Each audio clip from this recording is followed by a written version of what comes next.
Hey everyone, here we are. And today, we got two lives from Mel and I this week. But today we've got a very special guest because we've got Bianca from Financy, depending on which side of the country you were born on. Okay, Financy, that's me because you take the girl out of the country, you can't take country out of the Yeah, girl. Anyway, so I'm here, Mel and I are here with Bianca. And the reason we wanted to have a chat with you today, Bianca, was, well, you and I have joined forces. So I've been stalking Bianca for years. So followed her for a long, long time. She's a really terrific journalist, finance journalist, had a very esteemed career, and has built her own business called Financy, in probably the last, well, you can tell us, Bianca, anyway, but yeah, where and you've taken it to the next level in this last 12 months. But what I really love and rely on a lot in the work that I do for gender equity is the Financing Women's Index, which you also built, which is because I always talk about we've got to fix the system, not the women, mm, but we also have to give women the tools and the techniques and the how to navigate the system that's not yet fixed. yeah. So over to you, Bianca.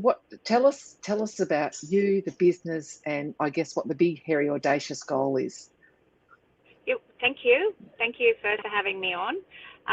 So, finance is all about helping women and organisations be part of the solution that you address too, that we tackle with data and content, which is financial inequalities, gender financial inequalities. And the most common way you hear about these are through the gender pay gap, the wealth gap, unpaid work gap, which we're hearing more about because of COVID. We've heard more about the impacts of on women's progress because of the pandemic, to men, things like that. So Financy in the past month launched a membership program that has a focus on organizational change, and it has a focus on the individual change. And what we're trying to do is support people in the changes that they can make, and to also affect stereotypes, society, and culture within the home and workplace. And I suppose the reason why we took the leap after many years, we started the Women's Index, which is an economic measurement of women's financial progress, and we measure the timeframes to gender equality in a financial sense across a number of parameters. We made the change, which we launched in 2017. God, it's been running a while now, but every quarter we put out that data, and Yep.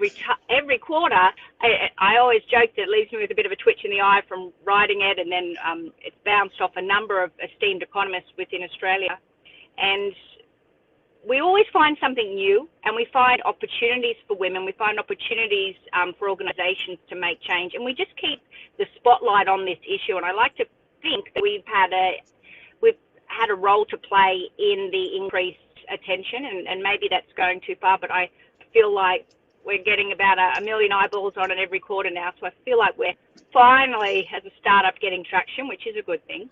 And that just, I suppose, gave us the confidence to say, okay, well, what next? What do we do with this data? How do we take it from, okay, we're reporting on what aggregation of all different statistics are saying, but how do we as an organisation help? And that's what the membership's about, through masterclasses, coaching, discounts, so much more, working even with financial advisors about trying to give them a platform, or beyond that, financial literacy organisations and people who are like yourself, Michelle, really getting into workplaces to affect pay and leadership dynamics and all these things, trying to get that out front and centre more, and talking about it every single week through the content we produce. Hmm. Sometimes I worry Mel. when I explain that it's too high level. So, like, in the sense that, gosh, there's a lot I'm jamming in there. So do tell me if Well, I do that. the three of us, and certainly, well, the three of us have got similar goals, which is to level the playing field for women across the world. And I simply say that money is such a big part of this, and Mel and I have had lots and lots of conversations about money.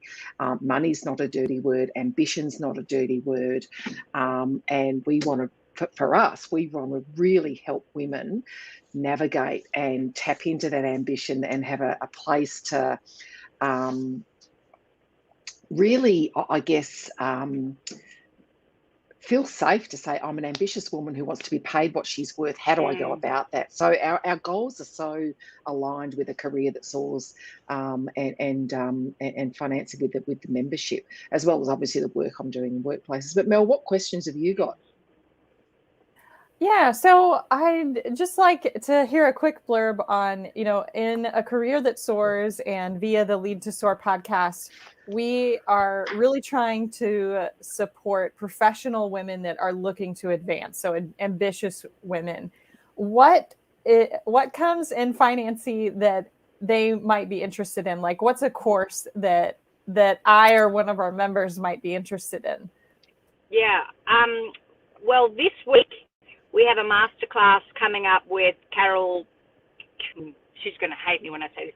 Carol Kulik. She's a professor at University of South Australia, which of course is they're actually academic partner with Financy now, which is exciting, in terms of their Centre for Workplace Excellence. So we have this masterclass coming up. It's Friday, and that's about negotiation. It's about leadership. And what I think is really interesting, if you can be part of that, because I know when you're in that management executive level, I've had women say to me, I don't have time for any more masterclasses. How do I fit them in? And if you're a member, you can watch it on replay at a later date. So there's no time pressure to be in the live. Of course, if you're in the live, you get to ask away as many questions as you want. But I think what's powerful about this one that's coming up is learning the gender stereotypes and how to overcome them. Because, Michelle, you've talked about helping to create strong women, ambitious women. But when it comes to leadership, women are often penalised for that competition, for negotiating in a competitive nature, whereas men are more likely to be rewarded for that. And we know that through various bodies of research. So how do you make the most of, unfortunately, how it stands at the moment with gender stereotypes? How do you maximize, turn up the dial on that to make it work for your favor?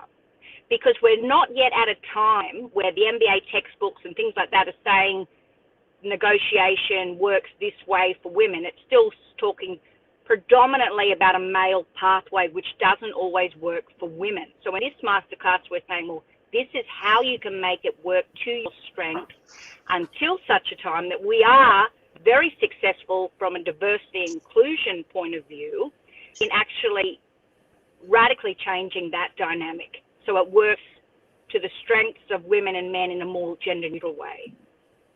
So that's coming up. And next week we've got author of No Sex at Work, Judith Beck, who is also tackling leadership as well and looking at what the top 10%ers do when it comes to leadership and climbing the corporate ladder. But it's not just, so there's the executive side of things in Financy. We try to align everything to the index itself, the key areas of financial inequality. And so you'll get leadership and workplace, but you'll also get your financial literacy, how to invest. We've got a free webinar coming up with Caroline Bowler too on cryptocurrencies and how to invest in those. So there's a real diverse range of trying to move the dial on financial inequalities. So I'd like to ask you to kind of, for our women listeners out there, I'd like you to ask us to give us like a knowledge bomb or a quick tip of some sort. And I want to ask in this way. So when it comes to the women that you interact with, helping them learn finances, gain financial literacy, is there anything that stands out to you as something that often surprises them? What surprises me still, and it's not entirely, it's not a bad thing or anything like that, but it surprises me the number of millennial investors who are drawn to headlines around how to invest in $1 million. How do I get to $1 million? These headlines are very significant on social media. It's all around getting these quick wins through, be it cryptocurrencies, be it different trading mechanisms. On the one hand, they're good because you're getting more and more people and young women in particular, engaged on finance. But on the other hand, to some extent, it doesn't set realistic expectations. And that worries me a little bit. But But I suppose that's with any education. It's then what you do with it to the next step. So I suppose that is a very interesting area that I'm watching keenly, is millennial investors and things like that at the moment, just the sheer rise in activity engagement. Yeah, Oh, go on. No, I should add there to your business too. What's interesting me is the interest level in ESG and how gender is fitting into that governance factor. And from a corporate or organizational perspective, that's also something that's really trending at the moment, that organizations need to be on board with. Seeing, Hester CEO Debbie Blackley talking about it increasingly more so, more CEOs, investors actively demanding this as part of a consideration before investing. So it's really these issues that we're talking about, the same as younger women investing increasingly more so, are just the times of this inflection point, this tipping point, as it were, to where we are at with addressing financial inequality. And you saw the White House this year put out its grand plan on tackling gender inequality. That is a significant step globally. And one that you and I, Bianca, are enormously frustrated we don't see. And I want to stay non-partisan here, but we are enormously frustrated that we don't see that legislation or our legislators starting to build long-term policy to address the financial inequality and the long-term economic security of women in Australia. I am so conscious that we want to make this snappy, but I guess coming back to the ESG part, it's reporting season here in Australia. So there's AGMs going on for listed companies left, right and centre. And I nerdishly, because I have my own self-managed superannuation fund, I am an investor. So I attend wherever I can. And I was at one yesterday, and you know what, I agree with you, Bianca. I'm hearing, I mean, obviously I have insight into with the organisations that I work with, but I am seeing and I'm hearing that reference to ESG and diversity and inclusion, because of course it's one of the global sustainability goals, that is what organisations are hanging their hat on. But the other point I'd make around investing is, I always say BlackRock. You think of BlackRock, it is one of the biggest funds in the world, and they have been very, very overt with the world and their investors to say, this is one of our markers. Will we invest in you or stay invested in you? Yes, if you can demonstrate as an organisation that you are serious about sustainability, climate change, diversity and inclusion. And it's, and part of that, I think, just to bring it right back round to Financy and women's financial literacy is, I really do think that there's an opportunity to bring all of this together, and in workplaces, have workplaces help their women understand, provide transparency of reporting, gender pay gap, you shine a light on it, and suddenly I think we start to hold organisations more accountable.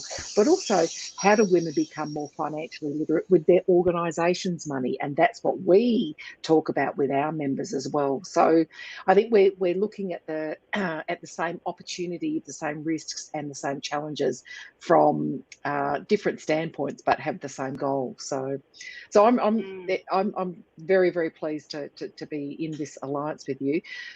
Very quickly, the Pact, the Economic Security Pact 2030, I am a founding signatory to that, which I'm very proud of. But what do people need to do to sign up to that?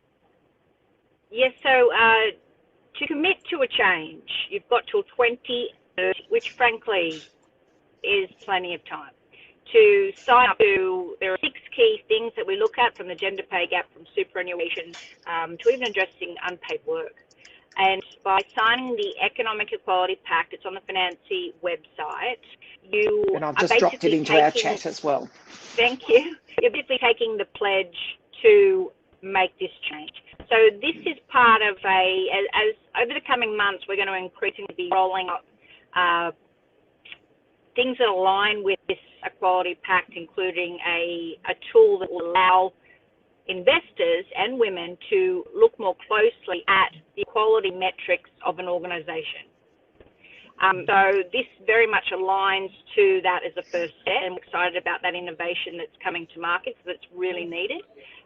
So please sign up to it, or just look at the organisations that are on there for a bit of a guide as to whether, one, you want to work with them, do business with them, because that's really what we want to get to, is having a signpost that says, these are the companies that support the initiative that I might be aligned with, whether it's within your super or outside your super, where you work and things like that. So the Economic Equality Pact is a big part of that. And organisations, by becoming a partner or a member, can also sign up to the pact as well. And it is free to do so if you don't even want to go to that level. It's just a commitment. Yep. Awesome. All right. Thank you so much. Yeah, links are in the comments for the people watching on LinkedIn. I'll loop back round and post it because they don't let me do that. But yeah, we're in this together.